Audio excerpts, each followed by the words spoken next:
Hello, fellow book lovers. Today I'm going to be talking about If We Were Villains by M.L. Rio, and I have to talk about this book because I just finished it today, and oh my gosh, I loved this book so much. I was worried. I'm gonna get that, I have to lay this right out right now. I was so worried I was gonna hate the ending because I really started to. I was like, oh no, I hate this. And I had become so invested in this book. This book, you start to read and you literally don't want to put it down. It is so good and just so engrossing. But then it gets toward the end and I'm like, am I going to hate this? I am starting to hate this ending.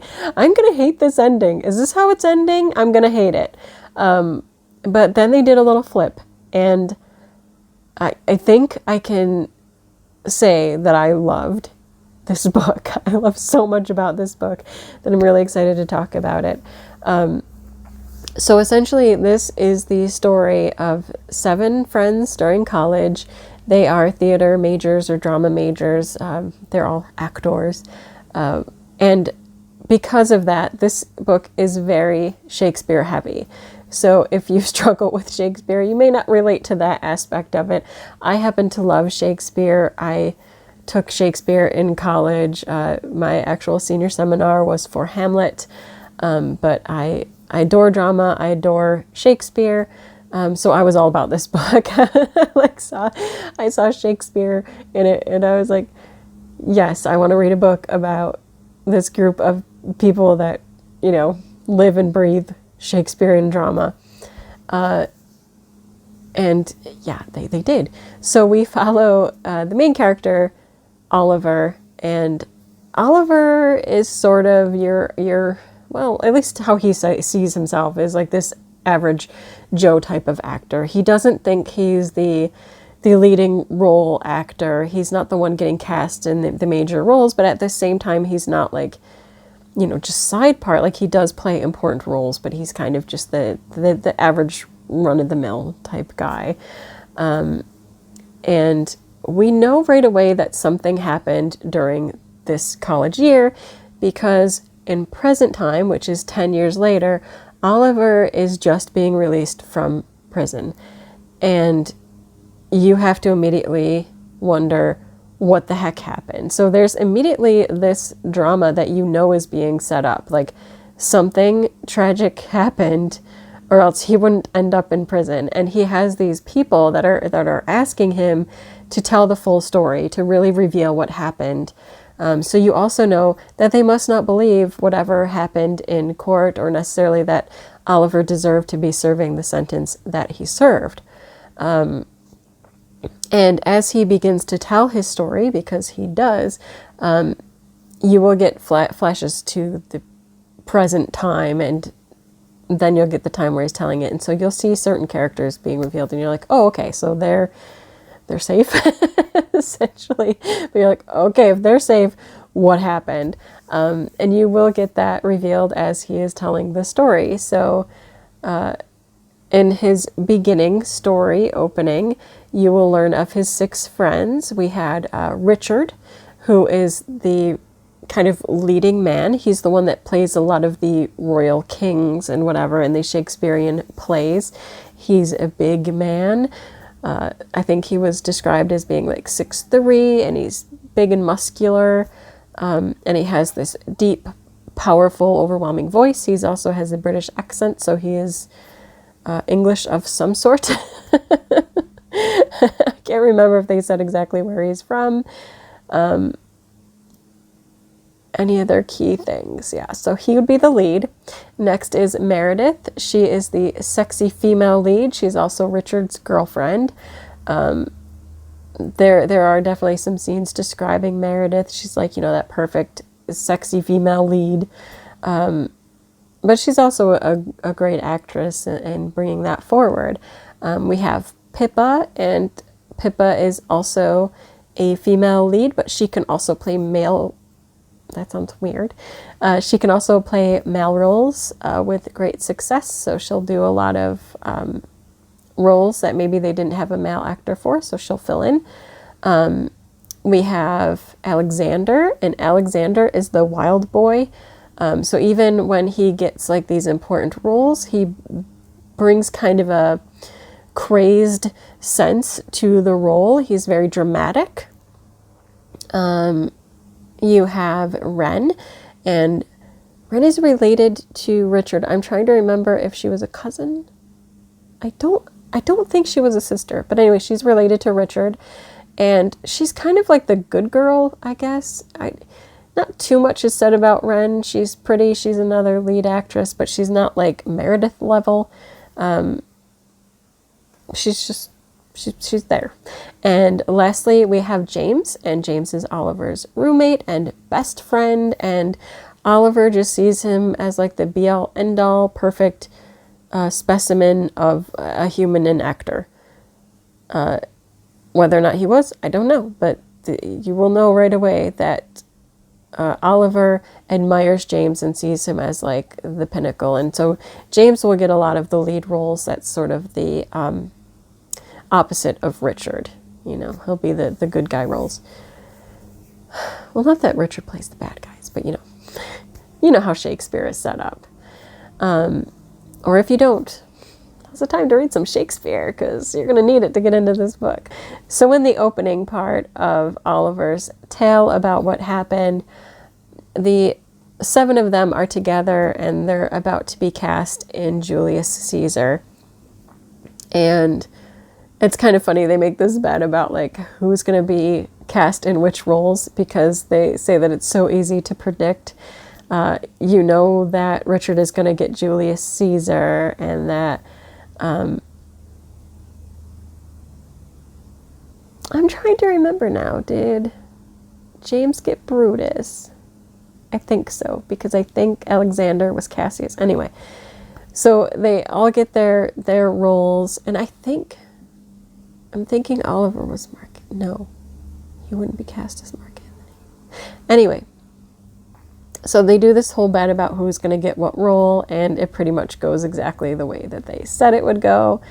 And you know, it's it's just great seeing like you immediately start to know these characters and their personality types based on how they're describing themselves. Like you know that Oliver is kind of the overall just good guy. He's just kind of, I don't want to say he's bland, but you know, he's an overall good guy.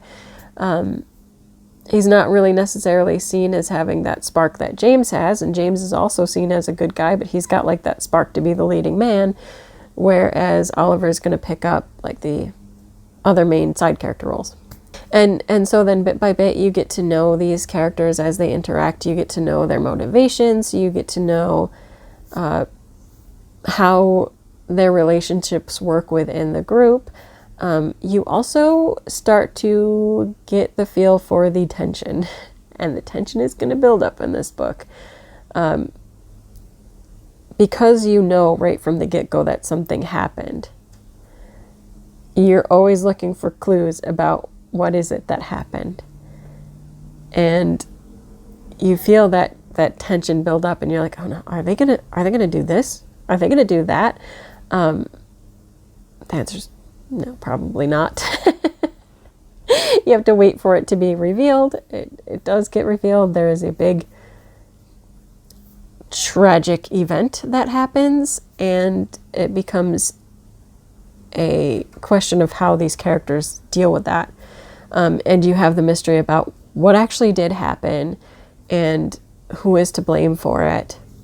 Now, I don't want to get too involved in what actually happened, because I enjoyed getting to read that and experience that firsthand, so I don't want to spoil that for anybody else. But I will say, for clues, maybe look toward what plays are used. So for example, Julius Caesar and what happens there, that's a major clue. Some of the other plays that appear in this work are Macbeth, which I think would also be a semi-clue. You'll see some Romeo and Juliet, and King Lear. And King Lear ends the story that Oliver tells. Like, that was the final play that they were all working on. I'm trying to remember, there might have been a few. Of course, Hamlet is sprinkled throughout, because how can you have a book with Shakespeare without mentioning Hamlet? So you will get some quotes from Hamlet. There are different Shakespearean quotes scattered throughout the whole narrative. It's the way that they talk. Be prepared for that. I love it. I love the poetry and atmosphere that Shakespeare created through his words and work. And just the major influence that Shakespeare still is. I just find that amazing. Like, it's been hundreds of years since Shakespeare wrote his work, and it's still toward the pinnacle of craft. We still have tales now that are retellings of Shakespeare, that are inspired by Shakespeare, and there's a reason, because he was able to really get to the character depth, the core human element. I think that would be the easiest way to say it. He got to the core human element in all of his plays. And I think there's a great line. This is towards the end of the book, but it doesn't give anything away. It's just essentially where Oliver is talking about how in the tragedies, the great part about Shakespearean tragedies is that there's always this little kernel of hope. And this is so true if you've enjoyed any of the Shakespearean tragedies, where you have that impending doom. And sometimes because you know the story, that this isn't going to end well. But there are those moments that Shakespeare sprinkles in that are hopeful. Like, oh, maybe they'll take this one little chance and they'll do this choice instead. And then it just ends horribly and everybody's dead, or mostly everybody's dead. And they are so tragic, but it is those moments of hope that really get you, because you build up just this slight hope, and then you're just totally torn down. And I actually remember feeling that way about Romeo and Juliet, the anime. If you've never seen the Romeo and Juliet anime, yes, it's Romeo and Juliet, but it was a retelling. It was like amped up, and it was like sci-fi. Well, it's more fantasy, I think, than sci-fi. But we'll just science fiction fantasy. It had that label. And so because there were things that were changing in the story, it starts to build up this hope. And I'm not telling you to not have hope, but it is still a retelling of Romeo and Juliet. So maybe gird your loins going in. But I thought that was a beautiful retelling of Romeo and Juliet. And I think about that. I think about what made me feel so much emotion when I got to the end of that series. And I think it was this little kernel of hope, even though I knew the story and I knew it was probably going to end the same way that the actual story ends. There's a kernel of hope that it won't end that way. And so I loved it when Oliver brought that up, because it was so true. And you feel that in this book. Like, there's this impending sense of doom, and you do know that something happened for sure, because we see Oliver in the after, and so we know the aftermath of whatever happened. We know that something tragic happened, but we don't know what exactly it was until the specific moment. And then after that moment, we don't know how far reaching it was. Like, how much did it impact the people involved? And you don't find out until the end. And I thought that was so well crafted. I don't know. I loved the whole writing of this book. I just loved. And like I said, you get so involved and invested in it right away that, like, I literally did not want to put this book down. I thought it was so good. I don't own this yet, and I feel like this is a book that I have to own. I did borrow this from the library, and now I feel like I need to own it and have it on my shelves, because I may want to reread this. It just had that whole element. I will say there's a lot of other drama in there that comes in, like the interpersonal relationships of the characters. So much like a Shakespearean play, you're going to have that drama that is relationship-wise, like is this character going to do that? Does this character feel a certain way? Are they doing a thing? Are they having a thing? It's all there. It is all there in this book. It's well crafted. It's well told. I love the Shakespearean tie-in. I love the theater tie-in. I love I love the decisions that are made. I love the characters and their motivations, and everything that everybody goes through. I would just say yes. Yes. This is a book people should read. Yes. I can throw myself 100% behind this book. For me, although I was so worried I was only going to end up giving it a 3-star, I think it ended up a 5-star read. I just enjoyed this so, so much. All right. That's it, because I'm not going to give away any spoilers. That's it for this video. I will be back with more book recommendations, 100% sure, because I read a lot and I want to share a lot of what I've read, because there are a lot of good books out there. Until next time, bye!